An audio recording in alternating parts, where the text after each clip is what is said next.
జన్మ జన్మాంతర పుణ్య విశేషం ఉంటేనే ఈ జన్మలో శివారాధన యందు భస్మధారణ యందు ఆసక్తి కలుగుతుంది. దీనినే పరాశర ఉపపురాణంలో ఈ విధంగా చెప్పబడింది. అనేక జన్మ సిద్ధానాం శ్రౌత స్మార్తానువర్తినాం వేదోక్తేనైవ మార్గేణ త్రిపుండ్రోద్ధూలనే రతి. అంతేకాకుండా భస్మద్వేషం అనేది పూర్వజన్మార్జిత పాపం ఉంటేనే కలుగుతుంది. దీనినే సూత సంహితలో మహాపాతకయుక్తానాం జంతూనాం పూర్వజన్మసు త్రిపుండ్రోద్ధూలనే ద్వేషో జాయతే సదృఢం బూధా.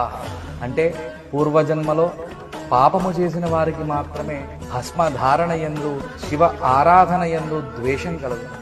శివుడు భస్మము భస్మధారి వేరు కాదు. శివుని యందు భస్మము యందు భస్మధారుల యందు ద్వేషము దూషణ ఎప్పుడూ చేయరాదు. ఇవి మహాపాతకములుగా చెప్పబడి జన్మ జన్మాంతర పుణ్య విశేషం ఉంటేనే ఈ జన్మలో శివారాధన యందు భస్మధారణ యందు ఆసక్తి కలుగుతుంది.